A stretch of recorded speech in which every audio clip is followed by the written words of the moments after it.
Encuentro, enfoques y contrastes de ideas para la construcción de una ciudadanía informada, inclusiva, con justicia social y participación democrática. En voz alta. Hola, muy buenas noches. Les agradecemos a todos el favor de su atención. Y pues bueno, como todos los jueves, quisiera darle la bienvenida a nuestra invitada esta noche. Esta noche, estimada audiencia, quisiéramos abordar un tema que pudiera ser interesante para usted y seguramente para la gente que tenga oportunidad de acceder a través de las redes sociales a este espacio, porque nos lleva a la reflexión sobre las diversas etiquetas que a veces y estigmas generamos sobre las nuevas generaciones. Hoy quisiéramos hablar de una etapa de la vida de la humanidad, del individuo, donde pues es una etapa de formación de criterio, una etapa en la cual pues de alguna u otra forma nos vemos inmersos en el consumo de diferentes propuestas culturales y que nos ayudan a tener un criterio para afrontarlos a la vida, para entender nuestra realidad. Y hoy quiero darle la bienvenida a Karina Romero. Karina, muy buenas noches. Hola, muy buenas noches. Muchas gracias por invitarme. Es la primera vez que aparezco en televisión, entonces la verdad estoy muy emocionada. Cari, pues nada, agradecerte a ti que te abras un espacio para compartirnos y entablar un diálogo. La finalidad de este programa es entablar un diálogo sobre la juventud, sobre las nuevas propuestas de consumo, las nuevas propuestas de entretenimiento y de manera particular en el segundo bloque, aprovechando que Cari tiene experiencia y de alguna otra forma es productora de contenido, que de alguna otra forma pues nosotros podamos entender a profundidad qué es el K-pop. Y pues bueno, entender no solo la parte del consumo y entretenimiento, sino también su raíz y su origen, ¿no? Nosotros como sociedad a veces somos demasiado duros, demasiado soberbios, sobre todo la gente ya adulta que pasamos de cierta etapa en nuestras vidas y que de alguna otra forma pues estigmatizamos a las nuevas juventudes y pensamos, ¿no? En el caso de Cari, si me lo permites decir, pensamos que lo que consumen ahora carece de sentido cuando es todo lo contrario, ¿no? Yo creo que las nuevas propuestas de ocio que tienen nuestros jóvenes y nuestras jóvenes, pues atiende a necesidades del contexto social. Y yo quisiera empezar la charla, Karina, si tú lo tienes a bien, pues hablando del concepto de juventud. Fíjense ustedes que este concepto pues no existía en otras épocas de la historia de la humanidad. Es un concepto que nace con la época moderna, es un concepto que nace acompañado de la era de la industrialización, es decir, nace con el capitalismo, donde se le asigna una nueva etapa a los individuos, ¿no?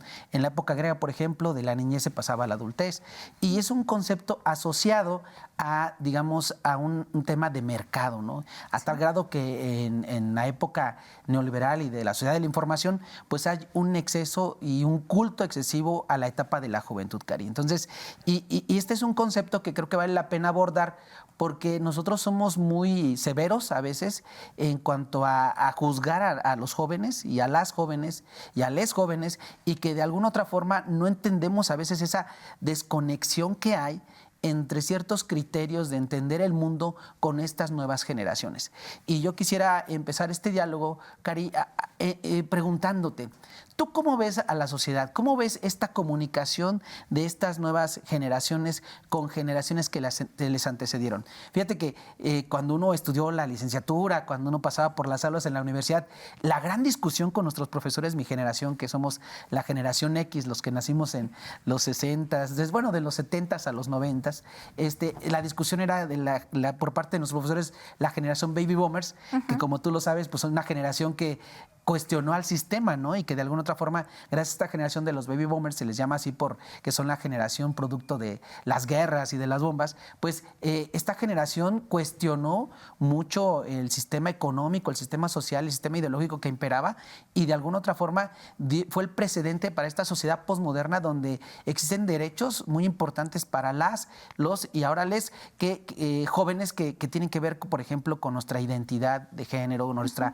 preferencia sexual y estas cosas, y que creo que es importante pues partir de este criterio, ¿no? Que a veces hay un hay una óptica demasiado soberbia de generaciones anteriores que han logrado, Cari, estigmatizar a tu generación a veces y han cometido excesos, ¿no? Y ¿qué si les llaman generaciones de cristal? O sea, ¿tú cómo ves estas etiquetas y esta comunicación, este diálogo intergeneracional, Karina?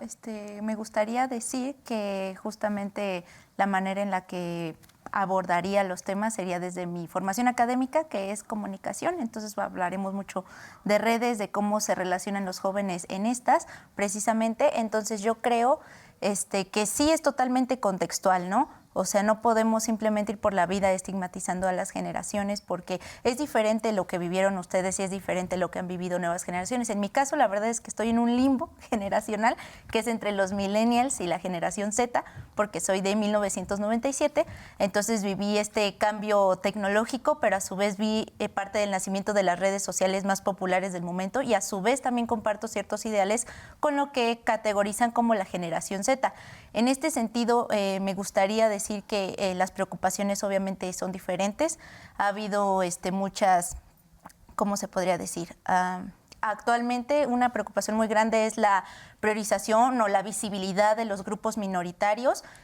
Siento que la generación Z, especialmente, que es con la que me identifico un poquito más en cuanto a ideales ideológicos, es precisamente visibilizar lo que ya les comentaba y también hablar sobre temas que antes no se hablaban. Y siento que parte de que nos digan generación de cristal, a mí realmente no me molesta, porque digo, pues sí, no tendríamos que aguantar las cosas que aguantaron antes. ¿Por qué tendríamos que hacerlo? Tenemos que señalarlo, porque si no existe un conflicto, si no existe una señalización, no hay manera en la que podamos mejorar y avanzar como sociedad.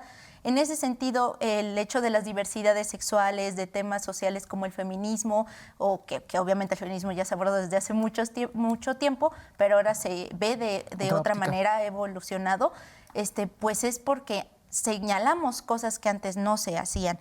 Entonces, ¿por qué insistir tanto en agregar etiquetas? Que es lo que luego siento que es como una queja constante que veo en generaciones anteriores. Pues porque es una manera de identificarse, es una manera de relacionarse y siento que en el sentido, por ejemplo, de los pronombres, que siento que es un tema como a veces muy dramático, que no debería de ser un tema dramático en realidad. O sea, si una persona te está pidiendo, oye, refiérete a mí de esta manera, siento que es cuestión de respeto, ¿no? Promover estos valores del respeto, la tolerancia principalmente, y pues porque son cosas que realmente no nos afectarían en cómo vivimos el día a día. Bueno. Sí, yo creo que, Karina, acabas de tocar un tema que tiene que ver con el contexto. Sí. Y mi generación, particularmente los que nacimos en los 70s, ya somos modelo viejillo, hemos vivido una revolución y una transformación tecnológica de tal forma que cuando nosotros estábamos en la primaria, Karina, no existían los celulares. O sea, las computadoras pues eran una leyenda urbana del FBI y que te decían en la primaria y la secundaria, pues son una especie de refris grandísimos y hasta la prepa creo que mi generación tuvo contacto con una computadora así como lo más cercano a lo que se conoce ahora, una televisión casi de Volvos y esas cosas. Y este contexto tecnológico, Karina, nos ha moldeado y nos ha hecho una forma de entender el mundo distinta, ¿no? Nosotros, por ejemplo, yo veía, no sé qué sea mejor o no, pero, porque pues no se trata de ponerle un estigma o una evaluación, Karina, pero nosotros, por ejemplo, nuestro ocio en ciertas etapas de la infancia y de la adolescencia, pues estaba más relacionado con la actividad física, por ejemplo, ¿no? Y las nuevas generaciones ahora el ocio lo entienden a través de lo que algunos autores llaman hiperrealidad, sí, que es una realidad concentrada en esta pantallita. Pasan horas y horas en videojuegos, pasan horas en consumo de actividades que tienen que ver con YouTube, con TikTok y estas nuevas modalidades, y eso al final va repercutiendo en una forma de entender el mundo. Mírate, Zygmunt Bauman habla de una sociedad líquida, mientras a una generación que les precedió, a la generación Z y a la generación millennials, Zygmunt Bauman nos explicaba ya que la sociedad ya no atravesaba ese gran mito de la época moderna, ¿no? La modernidad era marcada, la modernidad nace a partir del siglo XVIII, XVII, que en la entrada del capitalismo de alguna otra forma se construye este concepto de sociedad moderna donde se construyen los estados-nación, por ejemplo, ¿no? Pasamos de imperios a estados-nación. Digo, todavía hay algunos imperios por ahí que son leyendas urbanas, pero pasamos a estados-nación, Karina, y de alguna otra forma se fueron construyendo metarrelatos. Lyotard, que es el padre de acuñar la frase el concepto de posmodernidad, habla que estos mitos se derrumban. Y ustedes, Karina, o sea, sus generaciones son los que sufren las consecuencias de esos grandes mitos, ¿no? Mi generación nace en una época que está, digamos, colapsando la época moderna de la humanidad, donde se construían mitos o relatos como el socialismo y el capitalismo, ¿no? Mucha gente dice que cuando se cae el muro de Berlín, el siglo pasado, se acaba la batalla de las ideologías. Y nuestra generación llegó, algunos o las que me precedieron, a creer en algo, a creer en ideas, ¿no? A gente que se moría por un ideal, ¿no? Tenemos casos del más insigne, ¿no? El Che Guevara, ¿no? Mucha gente lo conoce a través del consumo de una playera, de una estampa, pero en realidad fue un personaje y varios de su generación que se murieron por un ideal, por hacer una sociedad más justa. Y pareciera ser que al irse extinguiendo la época moderna de la humanidad, se van extinguiendo estos grandes relatos. Otro gran relato que yo veo que se ha ido extinguiendo, Karina, es el de la familia como forma más tradicional, no que sea malo. Ahora hay nuevas modalidades de entender familias, ¿no? O sea, y creo que eso es lo que nos hace falta a la sociedad en general y más a nuestras generaciones, entender la época en la que estamos viviendo. Y eso tiene que ver con su formación. Sí, justamente creo que tiene que ver totalmente con el hecho de que crecimos, no vivimos desde el principio de nuestras vidas en entornos digitales. Esto nos da un bombardeo de información que muchas veces, como no estábamos preparados o no teníamos como la orientación a lo mejor de nuestros padres porque pues no sabían ni qué onda con la tecnología, pues nos ocurrió que al estar bombardeados de información muchas veces nos saturamos. Entonces se empiezan a crear como microcomunidades que yo no creo que haya como que ya no haya gente que no muera por ideales, sino que siento que son ideales más individuales, por así decirlo. O sea, por ejemplo, como les decía, de grupos minoritarios. O sea, siento que algunas veces desde mi experiencia, ¿verdad? Yo no soy ¿cómo se le llama? Activista. Entonces no voy a hablar del trabajo de los activistas porque ellos están haciendo algo y desde su trinchera cada quien hace algo muy importante, algo con buenas intenciones y también educar a la gente, que es también algo que pasa mucho en redes sociales. Los algoritmos nos permiten solamente acercarnos a veces a las cosas que nos interesan escuchar. O sea, a lo mejor y una persona con un perfil más conservador no le van a salir videos necesariamente de cómo romper con el sistema tradicional de la familia, ¿no? Entonces siento que también existe esto, o sea, existe tanta división, tanta polarización en redes sociales que a veces para algunas personas que no tenemos como herramientas suficientes es difícil formar un criterio y más si somos influidos en esto desde muy temprana edad. Entonces es algo que siento que sus generaciones deberían de tomar en cuenta, que nosotros tenemos un montón de información que no solamente es con la persona que convivo al lado. O sea, no formo mi criterio a partir de la academia, no formo mi criterio nada más a partir de mi familia, sino también de todas las personas con las que puedo convivir o ver en redes sociales. Eso también a veces es un poco difícil, como ya le dije, por el simple hecho de que es tanta información que a veces procesarla toda es bastante irritante. Pero eso no quiere decir que no haya personas que tengan ideales y que serían capaces de morir por estos ideales. De hecho, siento que hay gente que es muy aguerrida desde diferentes temas, desde las diversidades sexuales, desde la comunidad trans, desde las mujeres feministas, que también hay, pues incluso ahí hay muchas corrientes ideológicas en las cuales a veces se nutren, a veces se puede haber conflictos, pero sigue habiendo esas creencias, solamente que ahora está tan dividido que a lo mejor ustedes creen que eso ya está muy desdibujado y que ya no existe, cuando sí es así todavía. Sí, yo hablaba de estos grandes íconos de nuestras generaciones, pues sí, era como una cuestión mucho más masificada, tienes razón. Y pues sí, de seguro sí hay elementos que nos permiten tener un análisis mucho más minucioso por la fragmentación que hay en la sociedad actualmente de estas ideologías que de alguna otra forma pues tan existen que han logrado visibilizarse, Karina. Sí. Y desde luego que, pues, que tiene que ver con la visibilización de las nuevas minorías, ¿no? Entonces, Es que es un arma de doble filo. Bueno, yo opino Sí. eso, porque al existir tanta manera de llegar a tanta gente, puede ocurrir también el riesgo de precisamente perdernos, ¿no? De decir, ay, es que, por ejemplo, un icono feminista en alguna red social, a lo mejor y yo te menciono 3, a lo mejor aquí la compañera nos menciona otras 3 y van a ser diferentes. Pero a pesar de que no haya un icono, el icono, por así decirlo, la idea ahí está. La idea de seguir buscando libertad y derechos para las personas creo que sigue presente.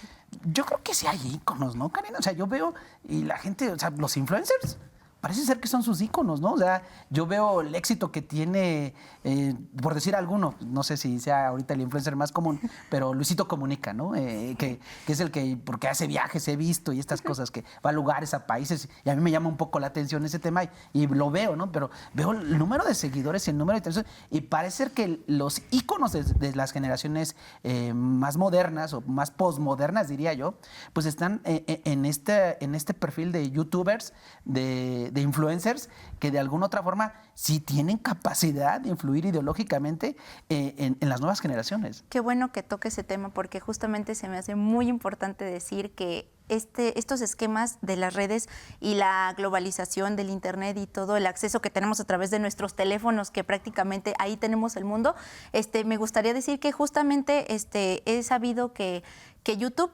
sí, en su momento, que fue el auge, ¿qué será? 2015, 2016, fue en donde teníamos estas grandes figuras, ¿no? Estas grandes figuras que comunicaban, que nos mandaban un mensaje, humor, lo que sea, cierta etiqueta.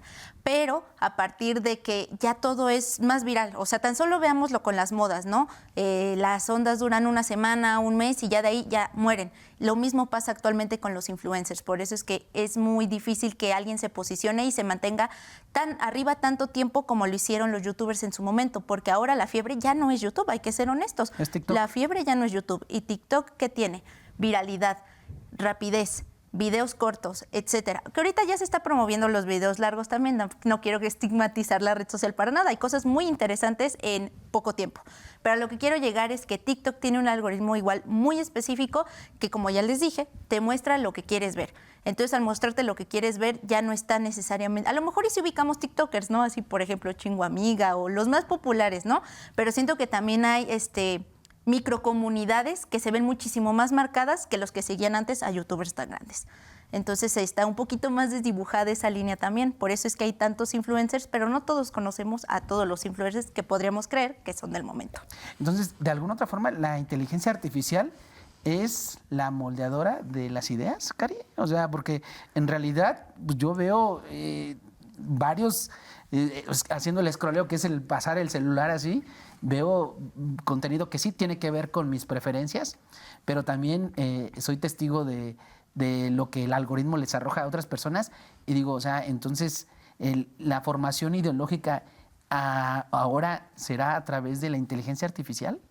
En parte sí y en parte no. Yo opino que gran parte del trabajo de nosotros como consumidores, o sea, sí podemos ser totalmente moldeados por lo que se nos muestra en redes sociales. Esa es una realidad, porque al recibir tanta información podemos dejarnos llevar por la primera que veamos. Por eso es importante que el usuario tenga el criterio para estar en redes. Por eso es que siento que sí es importante cuando hablan sobre las edades en ciertas redes sociales, porque nosotros a final de cuentas decidimos, bueno, quiero creer todavía en esa imagen, ¿no? Que decidimos qué ver, que a lo mejor, y les puedo decir que en mi experiencia cuando entré a TikTok por primera vez, me bastó con saltar y decir que no quería ver 5 tipos de contenidos y de ahí el algoritmo ya estaba formado totalmente a lo que a mí me gustaba.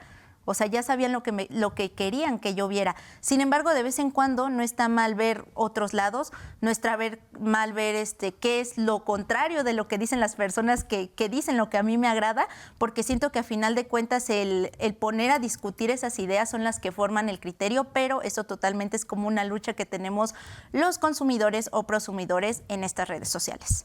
Fíjate que luego los académicos nos metemos en esta burbujita de interpretación teórica y hacemos juicios de valor un poco severos y a veces desde la ciencia misma pues tenemos como ciertos argumentos que nos dicen, bueno, ahora con el acceso a las tecnologías de las nuevas generaciones pareciera ser, y ya hay estudios al respecto, que generan una especie de pereza cognoscitiva, es decir, ya parece que estamos ante individuos, y lo digo muy respetuosamente, individuos que ya no procuran investigar más allá de lo que una simple pantalla en 10 o 15 segundos les proyecta. Parece ser que el nuevo perfil de la sociedad, de los individuos y de las compañeras, compañeros y compañeras es una sociedad donde son consumidores en su gran mayoría. Sí hay muchos productores, yo lo veo, cualquier persona puede producir cosas, pero que de alguna otra forma la gente que consume ya solo lo hace en esto. Y tú me vas a decir, bueno, su generación veía tele y no creo que se hayan puesto a investigar a ver si lo que la tele decía era verdad. O sea, lo sé, Karina. Y una de las ventajas que tu generación tiene es que cualquier cosa se puede decir y hacer en una red social y se puede viralizar. Y ya no tienes esos cercos autoritarios que tenía la televisión antes, ¿no? Que solamente unos privilegiados decían quién salía a cuadro. Ahora cualquier persona puede hacer una red social, se hace viral, se hace conocida y puede argumentar cosas. O sea, yo veo que sí hay transformaciones que favorecen la discusión. ¿Qué tan profunda es lo que me preocupa? Ahora, ¿cómo ves ese diálogo entre generaciones? O sea, ¿realmente nos estamos entendiendo o ya hay una disrupción y nosotros nos estamos pues aferrando a las utopías cuando parece ser que ahora el mundo se rige bajo distopías? O sea, y pues yo lo veo, ¿no? The Black Mirror, por ejemplo, una serie que seguramente han visto, pues habla constantemente de las distopías que hay en el futuro de la humanidad, pero entonces, ¿hay una ruptura de diálogo? Yo siento que principalmente tendremos que tener empatía y tolerancia justamente entre generaciones, porque así como a lo mejor nosotros no entendemos por qué consumían las cosas como las consumían, a lo mejor lo puedo entender justamente aquí sentándome a platicar y cómo usted consumía este tipo de cosas o viceversa, aunque no sé qué tan no me atrevería a decir de manera total así de, ay, de mi generación no los quiere escuchar o su generación no nos quiere escuchar, pero siento que literalmente esa sería no la solución, pero una manera en la que nos podríamos comprender y además apoyarnos mutuamente, porque en algo que sí estoy de acuerdo es que justamente aunque tenemos toda la información a la mano, a veces no tenemos la educación para informarnos de manera adecuada. Tenemos la información, pero como ya dije, estamos tan saturados que preferimos a veces prescindir de ella. Y la verdad es que yo lo veo mucho con familiares míos, mis primos que son más chicos que yo, que por ejemplo me dicen, ay, es que vi esta cosa en TikTok, y le digo, bueno, ¿y luego qué más investigaste para ver si era real? No, pues nada más me fui a Facebook a ver esto. Y yo, bueno, ¿y por qué no investigaste en este otro lado o en este otro lado? O al menos unas 3 fuentecitas para que pudieras darte cuenta si era verdad o era mito. Entonces siento que tiene mucho que ver con qué herramientas le damos a nuestros jóvenes para que ellos se enfrenten a la diversidad de información que existe en las plataformas de Internet. Eso es muy importante porque un consumidor o un prosumidor que no se cuestiona, que no critica, va a ser muy fácil de persuadir en estos espacios digitales. Y eso va a pasar, eso pasó incluso en sus generaciones, porque hubo personas que a lo mejor veían la tele y decían, no, ¿sabes qué? Yo no creo eso, a lo mejor me investigo aquí en la academia, me investigo acá con mis compas que están en el movimiento, pero siempre ha sido lo mismo, siempre ha sido cuestión de no querer abrirnos a buscar en otros lados. La única diferencia ahora, y que creo que es un poquito más complicado, es que ahora tenemos tanto que ver, que es como de, no, me cierro y ya, porque a veces tristemente, a veces es más fácil cerrarnos y vivir nuestra vida tratando de fingir que no existen esas preocupaciones. Sí, y con esto me quisiera remitir al marco axiológico, es decir, a los valores que han puesto en boga las diferentes etapas de la humanidad, o sea, de manera particular los jóvenes, ¿no? Si nosotros hiciéramos un reencuentro, Karina, de la historia de la humanidad, por ejemplo, si dividiéramos en épocas la historia de la humanidad, por ejemplo, una época clásica, ¿no? Desde los primeros humanos que vivían de manera nómada y que luego se asentaron y que vieron que lo importante era la sobrevivencia y era un valor fundamental, por ejemplo, la fuerza física, ¿no? Sí. Para sobrevivir y estar cerca de una brecha de agua y demás. Y luego llegando en esa misma época de la edad antigua de la humanidad, pues a la conquista de imperios, ¿no? Los romanos y demás. Y luego yo dividiría otra parte que es el medievo, que son 10 siglos, donde a partir de el empoderamiento de la religión, es decir, en esta época donde muchos la denominan como el obscurantismo, pues se logra colocar en el centro la idea de que hay un Dios y que que Dios es el centro del universo y que Dios es el que nos ayuda a interpretar, y todas estas generaciones pues entendían el mundo a través de la religión. Y luego viene después del siglo XVI esta época de la modernidad, que es donde empieza ya este concepto de juventud, y que este concepto de, la época moderna centra lo importante en el individuo, como el hombre, o es decir, las personas, el centro de todas las cosas, ¿no? Por encima del Estado, por encima de la religión, y entonces empieza. Y luego viene esta época que es la posmodernidad, donde ya es el individuo, pero ahora de manera particular, o sea, ya es, como lo acabas de decir, y eso da ahora entiendo esto que estás exponiendo, Cari.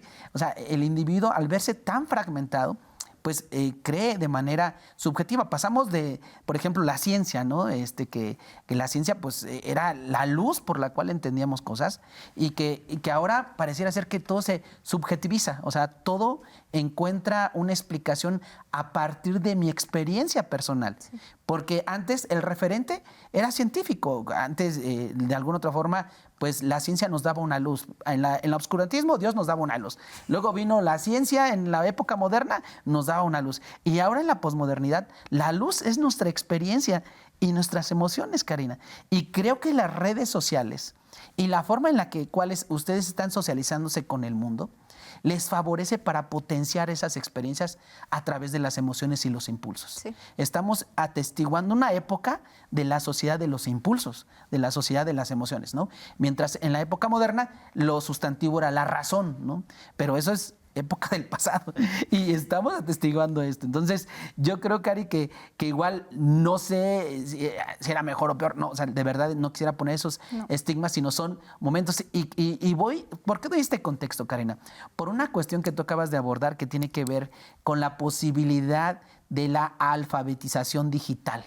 La alfabetización, decir, de lo que nosotros vemos y escuchamos en redes sociales, ¿qué tanto investigamos? Y entonces estamos ante el florecimiento de un concepto que se llama posverdad, donde la verdad ya no encuentra su sentido a través de un método científico, sino a través de la experiencia. Y la verdad no es aquello que es la esencia de las cosas, sino la verdad es aquello que tiene consecuencias en mis sentidos. Es decir, y tenemos ejemplos, digo, por ejemplo, la narrativa que desborda a Donald Trump, ¿no? Que ahora viene, y entonces la gente no averigua, no hay una responsabilidad y creo yo que la tecnología, Karina, pues abona esto, que la verdad, la información y la necesidad sea de un consumo inmediato, de 10 segundos, de 20 segundos. Poca gente soporta la profundidad de un análisis en redes sociales. Sí. Y justamente sobre esto siento que a lo mejor hay cosas que señalar efectivamente sobre la capacidad de retención de las nuevas generaciones debido a la costumbre que tenemos de que todo se nos da en el mismo momento, pero siento que a la vez también es como buscar un punto medio que también el conocimiento se trate de acercar a lo mejor en estos formatos, ¿no? A lo mejor y rápido, a lo mejor te doy una idea, te trato de meter curiosidad para que tú veas más sobre este contenido, te eduques más, porque siento que realmente el pilar principal es totalmente la educación que le damos, como ya les dije, a los jóvenes. Y ahorita me acordé precisamente de algo que usted tocaba un poco al principio, de cómo se desdibujan las etapas de la vida, que es, por ejemplo, actualmente yo podría decir que los niños ya no están viviendo adolescencias, pero ahora ya lo estoy viendo, no así como de a lo mejor ya estoy juzgando como una generación vieja a una nueva generación, pero, por ejemplo, los niños, el fenómeno de las Sephora Kids, por ejemplo, de que son niñas que ya se preocupan muchísimo por su apariencia, que niñas, hablamos, o sea, ¿en qué edades, Karen? De 10 a 12 años, o sea, son jovencitas, o sea, son niñas. Y actualmente está mucho la sexualización igualmente de estas edades, de estas generaciones, que también es un tema preocupante y siento que también tiene que ver con, no quiero sonar mal, pero la verdad es que sí tiene que ver con la negligencia de los padres, con el entretenernos a veces, encerrarnos, ensimismarnos en las redes sociales y olvidar a las personas que tenemos al lado, que siento que también es muy importante no desdibujar esas líneas porque nuestra realidad más tangible está a nuestro lado. Y siento que, como ya les dije, pues este es un fenómeno que ahora actualmente, para mi opinión, está desdibujando la niñez a la adolescencia y se están brincando esa etapa. ¿Por qué? Pero también hay una razón de ser, y esto es porque ya no hay espacios para los adolescentes. Todo es para los jóvenes adultos de 21 años, de niños a jóvenes adultos. Entonces es otro Cari. fenómeno. Qué interesante, Cari. Vamos a ir a un corte y de verdad es que sí es muy preocupante que están pasando estas cosas y lo vemos, ¿no? O sea, usted seguramente tiene un familiar o tiene incluso un hijo que lo entretiene con una tablet, con un celular y eso es una irresponsabilidad, como bien lo acaba de señalar Karina, porque sí es cierto, no había observado eso, pero tienes razón. Estamos por desaparecer esa etapa de la niñez y nos estamos brincando a la juventud, digo, más bien desaparecemos la etapa de la adolescencia, ¿no? Sí. Que hay cosas en la adolescencia que hay que vivir y no a través de un celular. Regresamos después del corte, Karina. Sí. Regresamos. Muchas gracias por regresar con nosotros. Les agradecemos el favor de su atención. Esperemos que este diálogo intergeneracional con Karina le abone un poco a usted a su criterio de convivencia con las nuevas generaciones, con nuestros adolescentes, nuestros jóvenes y ahora con nuestros niños. De verdad, cerrábamos en la primera parte haciendo un análisis de este diálogo intergeneracional y sobre todo este nuevo fenómeno de preocupación que es importante, que es la desaparición de la adolescencia, ¿no? Que tocabas, Karina, que creo que esto se vive día a día en la cotidianidad y que bueno, es gran responsabilidad de los padres y madres de familia pues estar al pendiente de los hábitos de consumo de nuestros niñas y niños y niñas, ¿no? Entonces, pues Karina, yo creo que quisiera también abordar esta otra parte del consumo de las nuevas generaciones.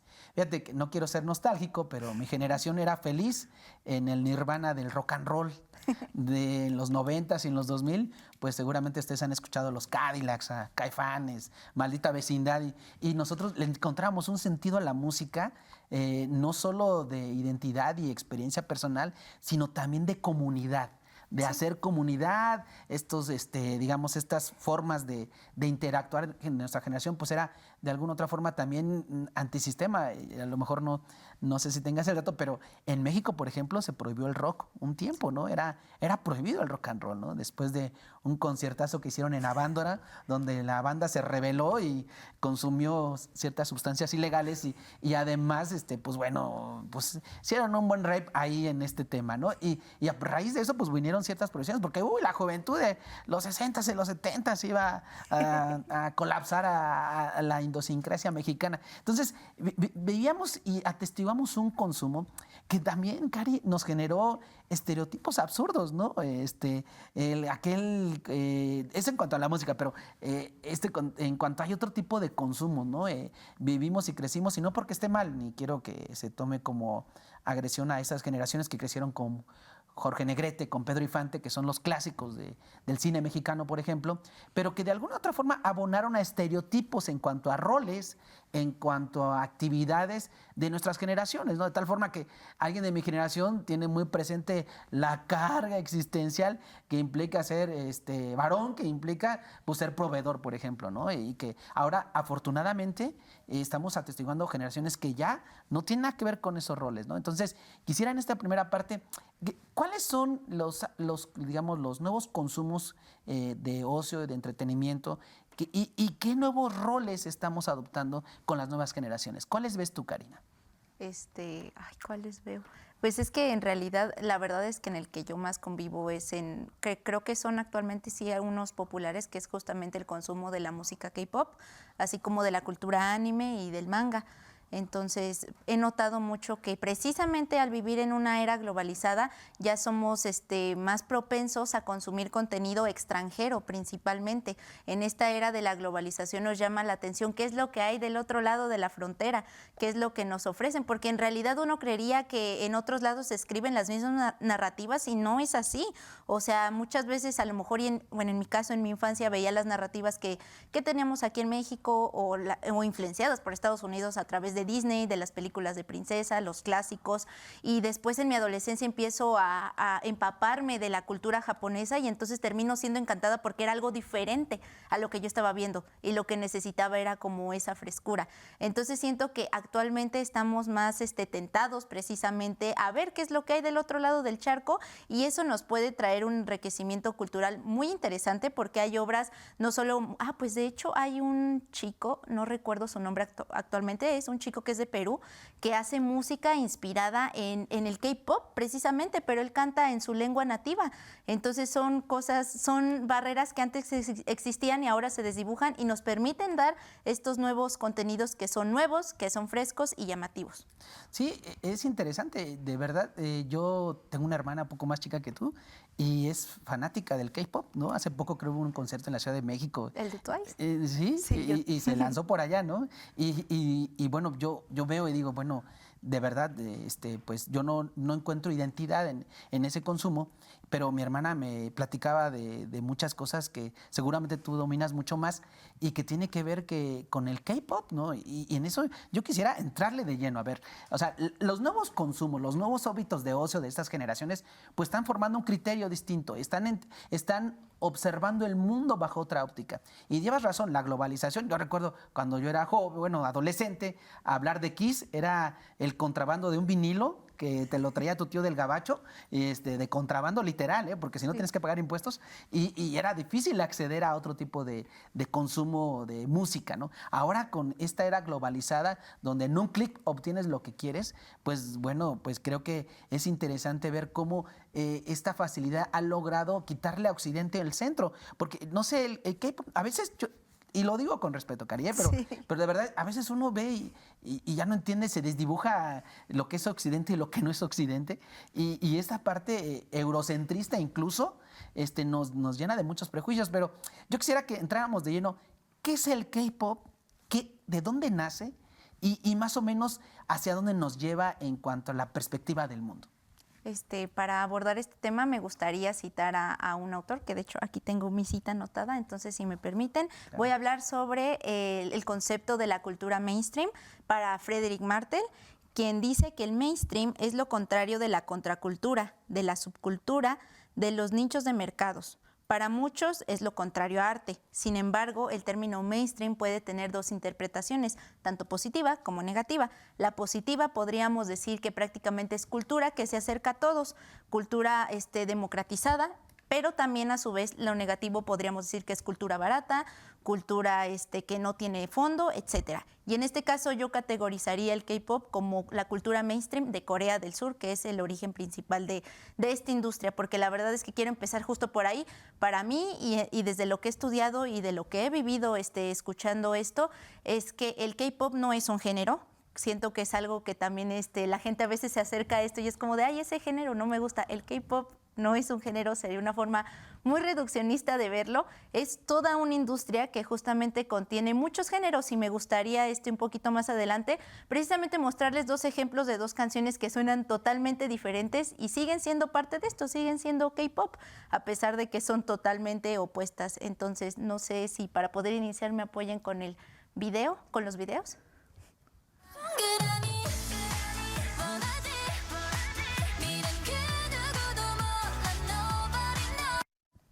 Este primer fragmentito que vimos es de un grupo que se llama STAYC. Como pueden ver, las chicas tienen un concepto muy vibrante, muy brilloso, con un concepto que podríamos decir que es hasta tierno. Son jovencitas y su canción es titulada Bubble, por si les interesa. Entonces, es como a lo mejor la idea que yo siento que cuando yo me acerco a la gente y le digo, escucho K-pop, se imaginan algo como este video que les acabamos de mostrar. Sin embargo, también tenemos propuestas como la siguiente.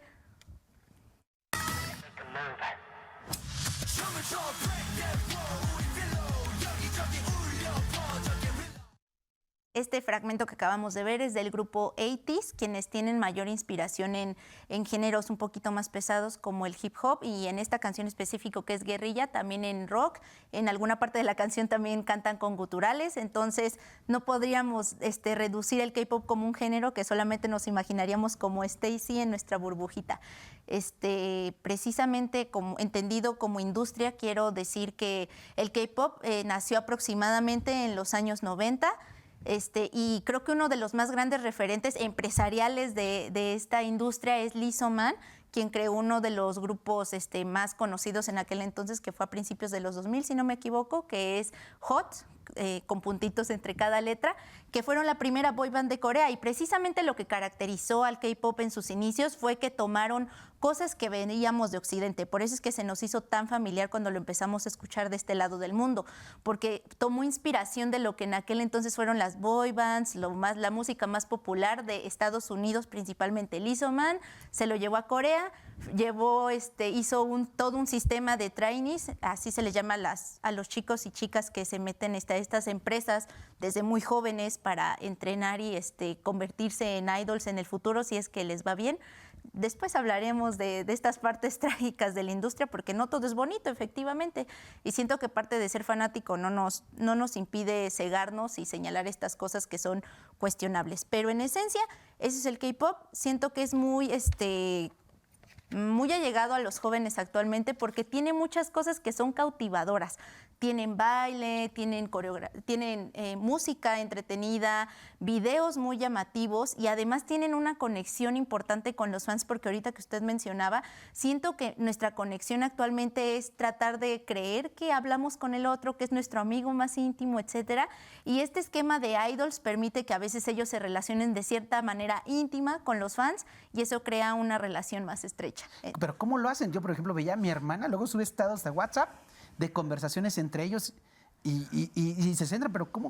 O sea, ¿a eso te refieres con intimar? O sea, ¿están muy cerca así? Sí, existen diferentes plataformas en las que se relacionan los idols con sus fanbase.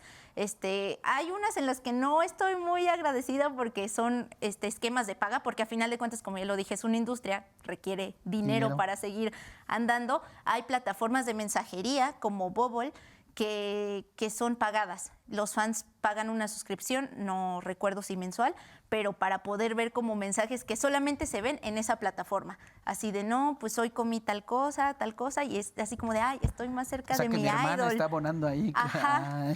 Y también está otra plataforma que, bueno, actualmente ya no sé si todavía existe, pero en su momento estuvo VLive, que era una plataforma en donde hacían en vivos. Actualmente es en Instagram, ya recordé bien. Hacen en vivos en Instagram en donde a veces comparten cuando están comiendo, cuando están haciendo su rutina de noche, etcétera, etcétera. Entonces, son de estos esquemas que también nos dejó la pandemia, que fue cuando todos empezamos a convivir todavía más a través de las pantallas y compartir nuestras rutinas y de cierta manera sentir que creamos intimidad con esa persona que vemos a través de la pantalla. Oye, Karina, qué interesante. De verdad que yo creo que a más de alguno nos ayudas a entender un poco más el K-pop. Y bueno, ya en la raíz, ¿no? Corea del Sur, y que de alguna otra forma pues se expande y que tiene mucho éxito por la familiaridad de Occidente importado a Estados Unidos.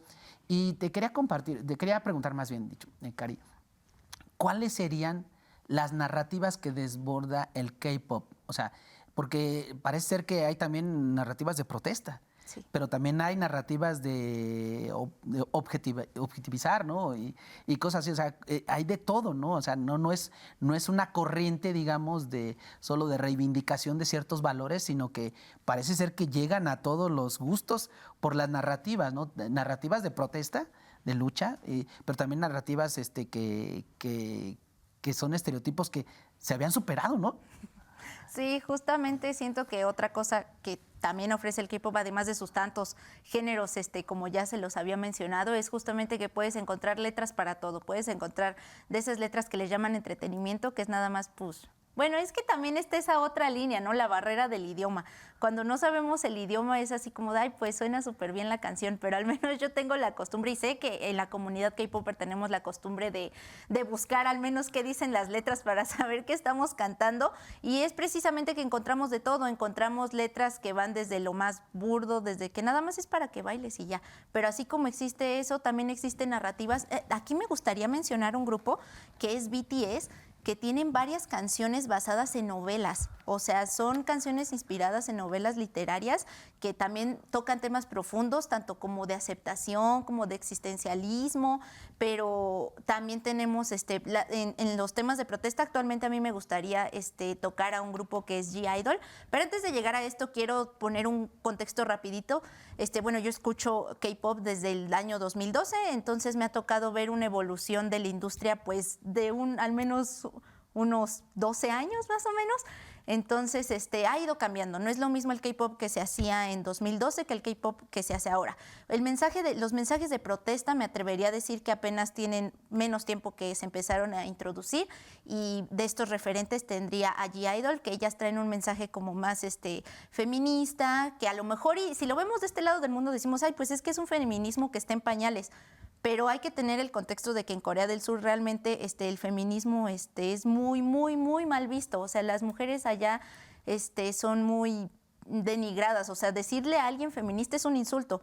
Y entonces de este lado del mundo es como de, ¿qué onda con Corea del Sur? De hecho, las chicas allá, por lo que he investigado, las feministas allá, rechazan totalmente la feminidad, se cortan el cabello muy corto, no usan nada de maquillaje, todas estas cosas precisamente como una contrarrespuesta a los abusos que tiene la sociedad y la presión que se tiene hacia ellas. Entonces, en ese sentido, podríamos que a lo mejor G-Idol no tiene el feminismo más radical del mundo, sin embargo, tiene un mensaje que antes no se había tocado ahí. Para esto me gustaría citar una canción, bueno, 2 canciones. La primera nada más se las voy a platicar, que es Wife, que es de su último lanzamiento. Toda la canción básicamente habla de que tú ves la letra y dices, esto solamente es una objetivización de la mujer, porque habla solamente de cómo complacer a un marido a través de los roles tradicionales de género. Sin embargo, para el outro de la canción se contradice todo, porque dice, todo eso que te dije de ser wife, yo no lo quiero hacer, yo no quiero ser esa wife. Y así termina la canción. Y su lanzamiento más reciente, que es Super Lady, habla sobre el empoderamiento femenino, sobre cómo las mujeres tenemos la capacidad suficiente, y que probablemente ese sea el miedo de la sociedad, que las mujeres tienen la capacidad para poder contraponerse a todos estos esquemas. Y para eso me gustaría mostrarles un fragmentito del video que les digo de Super Lady precisamente.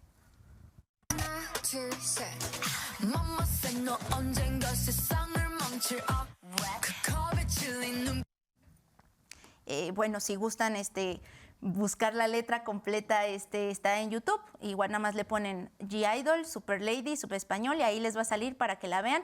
Quiero rescatar de este video, escogí este video en específico de ellas, porque en el video se representan a mujeres poderosas que fueron malentendidas a lo largo de la historia. Tenemos a Cleopatra, Atenea, también por ahí sale Cruella. Ella no logré entender muy bien qué hacía ahí, pero al final de cuentas y Medusa, perdón, y la reina Antonieta. Entonces, en el video musical se utiliza toda esta simbología de mujeres poderosas en la historia, que a final de cuentas se ha demostrado históricamente que muchas de ellas fueron mal interpretadas, que fueron señaladas por cosas que las estigmatizaban en el contexto en el que vivieron. Entonces, siento que justamente en Super Lady mostrar estas imágenes representativas son muy importantes. Y igualmente este grupo no es la primera vez que habla sobre esto. En su lanzamiento anterior, que fue Queen Card, hablaron sobre la aceptación de uno mismo, especialmente siendo mujer, en esta sociedad con tantos estereotipos de visuales, especialmente en Corea. En Corea, que es tan común los procedimientos estéticos, someterse a ellos desde la adolescencia, porque tu carta de presentación allá es tu imagen. Si no eres guapo, si no eres atractivo, no vas a tener éxito en la vida. Entonces, Idol también habla sobre eso en su lanzamiento anterior, que es su álbum I Feel, que es una carta al amor propio, que también siento que puede relacionarse con sentimientos que tenemos de este lado del mundo. Si gustan, pueden buscar el video, es Queen Card, y el otro se llama Allergy, que también son videos inspirados en la onda Y2K, pero que hablan sobre una crítica un poco satírica de los estereotipos de género. Oye, Karina, de verdad, nos has dado toda una cátedra de lo que representa el K-pop, y también toda una cátedra de lo que sería un diálogo intergeneracional. De verdad, Karina, creo que nuestros televidentes pues, podrían hacerse de otra perspectiva sobre la posibilidad de comunicarnos de manera diferente con estas nuevas generaciones, y que desde luego entendamos los contextos, ¿no? Te digo, uno no se mete así como nosotros criticamos, ay, es que no investigan, es que se dejan, pues así uno mismo también, ¿no? Ves el K-pop y hasta hoy en día, debo confesarlo, hoy entendí un poco más a profundidad el K-pop. Te agradezco mucho, Karina, en esa posibilidad. Yo quisiera ir cerrando el programa, Karina, si me lo permites, en una perspectiva ya a manera de conclusión. ¿Qué depara a este diálogo intergeneracional? ¿Qué depara en cuanto a la comprensión del mundo de las nuevas generaciones y cómo abonaríamos nosotros a ser más responsables, ¿no? Un acto pequeñísimo podría ser esta parte del acceso a la tecnología a edades muy tempranas, limitarlo, yo creo que sería un tema importantísimo. Pero tú, ¿cómo ves las nuevas generaciones en cuanto al diálogo con las generaciones pasadas y qué podríamos hacer? O sea, ¿cómo ser más cercanos con las nuevas generaciones?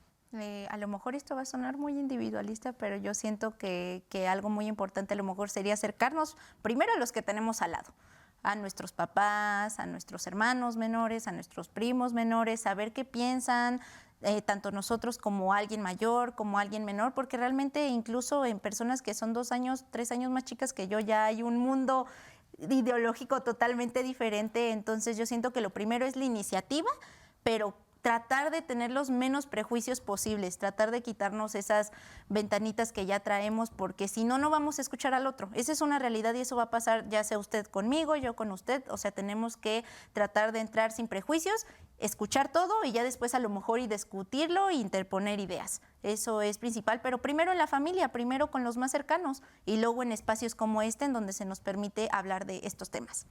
Pues muchísimas gracias, Karina. Yo creo que a manera de conclusión diríamos, pues ahí lo tiene cerca. Yo creo que es importante poner en práctica. Y nosotros como medio público, como medio de comunicación de la universidad, pues abrir estos espacios, ¿no? De verdad, Karina, es un gusto tenerte aquí en nuestro programa En Voz Alta. Aquí siempre hablamos de política y análisis económico y esto, pero creo que a veces nos hace falta ese diálogo con las nuevas generaciones y el tema de hoy y tu presencia, yo creo que nos da elementos para llegar a nuevas audiencias y para entablar ese nuevo diálogo intergeneracional. Te agradezco mucho, Cari. ¿Algo con lo que quieras cerrar? Igual estoy muy agradecida por el espacio. Siento que sí es muy importante tratar de acercarnos a las personas, siempre estar abiertos a nuevas ideas, no necesariamente para aceptarlas, pero siempre para compaginar las historias y crear algo diferente y algo nuevo. Entonces, muchas gracias por abrir una nueva perspectiva aquí por lo que me dice. Estoy muy emocionada y muy encantada de haber estado aquí. Pues muchas gracias. Ojalá que visiten a Karina. Ahí aparece en este momento su usuario. Soy New Champlay, hago contenido en YouTube, TikTok, Facebook e Instagram. Pues muchas gracias. Gracias. Nos vemos luego.